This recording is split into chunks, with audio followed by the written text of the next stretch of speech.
me that love since 2015, but yeah, it was Snoop Dogg that really took my career to the next level for sure.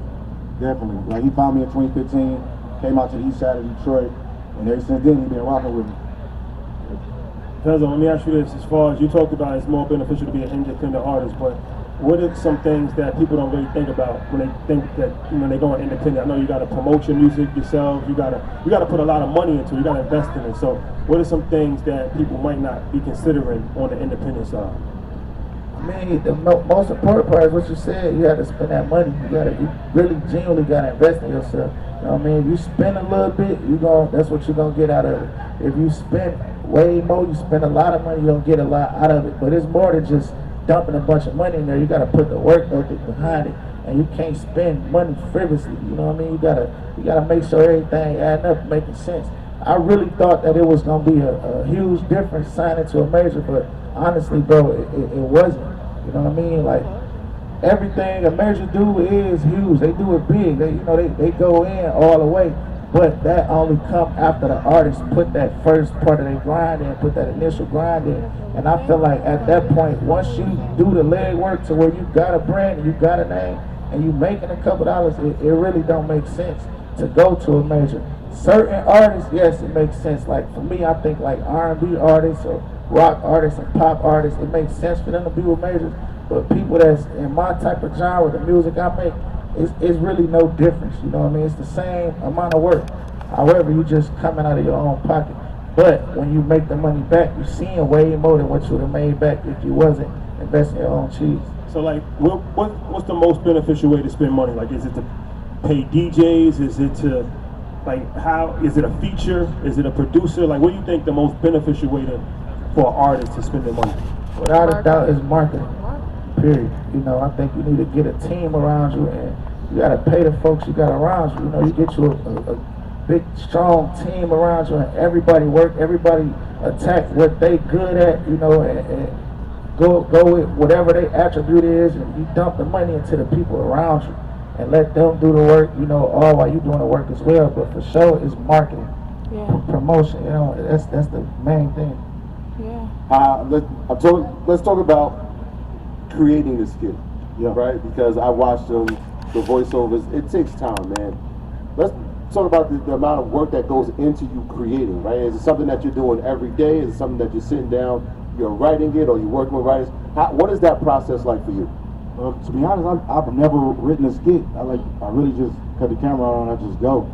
But like I'm getting ready to be on the road for a while, and I know I'm getting ready to go on tour. I film 5 to 10 skits or 20 skits that I could just put up while I'm on the road. But okay, I ain't putting nothing up in 5 or 6 days. I know the people want to see something, I just put that out. But the process that go into it is really just me cutting on the camera. I mean, the voiceovers is probably the hardest work.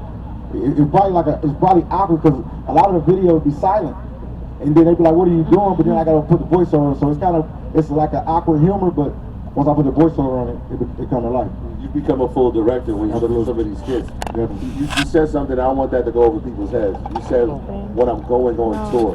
Yeah. We can't take that lightly. Like, we watch comedians, we watch people do sketches on social media, and they can't transition to the next thing. Because being on stage in front of a crowd is totally different than being in your basement making a skit. Absolutely. So talk about that, man, because that's an incredible feat. No, yeah, the stand-up thing is totally different. When I first started doing stand-up in 2015, I thought just because I was famous that I could do stand-up. But man, I tell you, you could have heard. Can I cuss on here? Okay, cool. That's what you want to know, don't worry. All right, cool. But when I first started doing stand-up, you could have heard 2 mics having sex. Man. It was so silent in there. Silent. And then I started to go back to the comedy because I was like, no, I really want to be funny for real. I ain't just want to be social media funny. But now that I'm 8 years in with stand-up, it took me 8 years just to get my stand-up where it is now.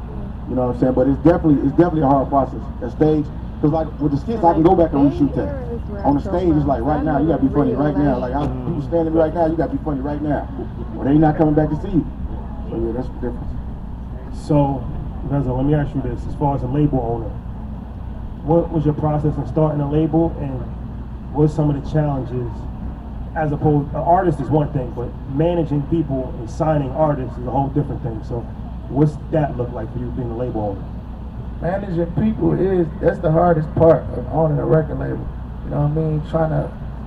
it's hard to get other artists and other people to kind of not to say think on the level that you on, but just to think, you know, more. I don't know, it's hard getting people to just be on the same page, bro. You know, you gotta worry about accounting for what people do when you're not around them. You get what I'm saying? Like, I'm worried about my artists getting in trouble, what they got going on in the streets and all that type of shit. That's the hardest thing to that shit, bro. Is just dealing with artists. You know what I mean? Like, worrying about everything they got going on pretty much become your problem. But as a boss, you gotta be prepared for that. You know what I mean? You gotta be prepared to help guide people throughout their everyday problems and their everyday life. Cause that shit always fall over into the business side of that shit, you know what I'm saying? You said that, and this is for both of you, you said that Detroit has a sense of hustle and there's a sense of entrepreneurship here. So I'm wondering, outside of the music and outside of the entertainment space, what are the entrepreneurial journeys that you're looking at? Is investing in real estate? Like, what are some of the things that y'all have looked at over the past 5 years since the ascension of your careers? It's definitely real estate. And I think real estate is really like the biggest form of income outside of what I already do. You know what I mean? Because like I always tell my manager, like, I ain't gonna be pretty forever. I'm gonna have to need something to fall back on. You know what I mean? This ain't gonna last forever. So when this is over, I wanna have something to, you know what I mean, fall back on. Yeah, for me, I focus with the real estate, but my second biggest stream income outside of music is movies. I produce movies and I act in them as well. Me and my wife just opened up a juice bar too called Fresh and Fresh. Amazing. So that's a good market to be in. And the reason why I want to invest in that because it's something that she really likes. She really loves it. It wasn't just a money grab. It's something that's genuinely in her heart. She really got the insight and knowledge about that. And I think that's important when you invest in businesses. You don't want to just do shit just to do it. You want to be able to do something that you're going to be interested in, that you got the drive there to actually grow that business. Because if it ain't no drive there for that business or whatever it is, then to me, I feel like it wouldn't work. You know what I'm saying? We met your wife yesterday and we tasted the product. The juices is amazing. What's that process as far as working with your spouse? That's something that a lot of times people will like stay away from that. Like, don't mix a relationship and business. You obviously have done that. So what's your thought process in that? I just stay out of her way, man. I let her do what she gotta do. I believe in her, you know what I'm saying? I trust her decisions. I trust her judgment, her opinions, everything that she got going on. I fully believe in her. It's not just the business that she chose to invest in. I'm invested in her as a human being, you know, so whatever she got going on, I know it's gonna work. But she trusted me as well, you know. I know who she is too. She's solid. It's that trust word. That's what got me, the word trust. I gotta build that trust up too. I like the word trust. I like that. So how you buying real estate in Detroit? Yeah, right now, me and my team, we focusing on buying a comedy club. We're trying to open up a comedy club and big. I mean, like you say, it gotta be something that your heart is truly invested in. You know, I do comedy, so obviously I always be in the comedy club, and I know I'm putting 110% in it, so definitely. Yeah, so you got the comedy club, you got the label. When you're looking for the next set of talent or the next, what are the things that you're looking for in the comedian, in the artist, to say like, that's somebody special, that's somebody we need to invest in them and watch their future blossom? I'm looking for dedication, you know what I'm saying? That hustle, that ambition, and that drive. That's what I look for. Yeah, definitely, like somebody who just, no matter what's going on, or if you at 2 million followers, 3 million followers, you still got that same grind before anybody even knew your name. Like, I still got that same grind before anybody knew me as Holiday. It was like, you can ask anybody that know me, some days I wake up and I be losing my mind. Like, I gotta put out content, even though I know I'm big already. So that don't even sit in my mind. I be like, I need to put out content. I got somewhere I want to be. You know what I mean? It ain't never been about who I was today. I got to put this time in for who I want to be in the future. You're not trying to be in that basement anymore. No, I can't go back to that basement. The basement days is over. Hey, I really watched Bro come up in real life. Real life. When him and Snoop, man, when he said he was on 8 Mile, I was with him that day. No, I watched Bro. I watched him come up. He had the same mindset, same drive, the same plan. Most importantly, he was the same person. That's why Bro still hurt. That's why he's successful, because he stayed humble. All right, so this is the interesting. This is interesting, right? So you've watched his journey. I wonder, is it the same team around? Because a lot of times as we ascend, right, there might be new people that come into it that can add to it. There might be people that are no longer a part of it. Yeah. What was the team like when you started? Are they still around? Like how do y'all manage that? Yeah, the team's still, for me, the team's still around. A lot of people, you know what I'm saying, a lot of people you gotta let go, because a lot of times people get money hungry, a lot of times people try to snake you out, you know what I mean? But the people who was loyal to me, they still here today. But a lot of people have come and went too at the same time. My manager right there, she been my manager since I started rapping. That's fire. She's still here. But like bro say, like, you know, well, you don't never owe anybody nothing. That's what y'all always gotta remember. As soon as y'all get some paper, you're not obligated to stay with nobody. If that relationship don't make sense, if that business don't make sense, then get rid of it. You'll fall with them if you feel like you owe anybody anything. You gotta think for yourself. You gotta think for your future. You gotta think for your family, for your kids, and all them. You know what I mean? Because a lot of times with me, I seen me having a couple dollars. It didn't really change me. It really changed the people that was around me. You know what I'm saying? So I had to get rid of a lot of motherfuckers. So let me ask you this: as far as Detroit, right?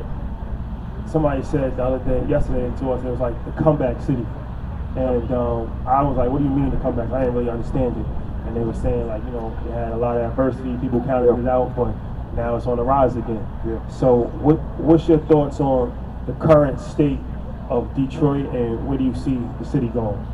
For me, I think the city coming back, like even with our downtown, you see the downtown on fire. The Detroit Lions, I know we finna do this year. Our football team is back. You know what I mean? Even with the rap game, like the rap game, the Detroit rap scene is on top right now. Like me watching Vezzo, Peasy, Babyface, all them rap for 5 to 10 years, and they finally getting their just due, man. That's powerful. You know what I'm saying? Like the Detroit rap scene is finally getting their just due. Any state I go to, I hear Vezzo, I hear Peasy, I hear Babyface, I hear all of them really on top. So that's, for me, that's what I feel. I feel like that's what's bringing Detroit back right now. What's your thoughts, bro? I feel the same way. I think Detroit turned right now. You know, I think we're on a good path. We just gotta stick to it. You know what I mean? We got a lot. It's always room to grow for any city, any business. There's always room to grow. But for the most part, we doing what we're supposed to do, and it's only gonna get bigger. You know what I'm saying? We came a long way, bro. A real long way.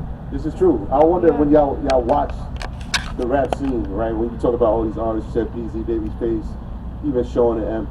When y'all watching other cities saying, look, they didn't do it right, they didn't work together, this is what we can do to make sure that we represent our city and make sure that the world can recognize us as a city. Like, are y'all working together on that level of thought?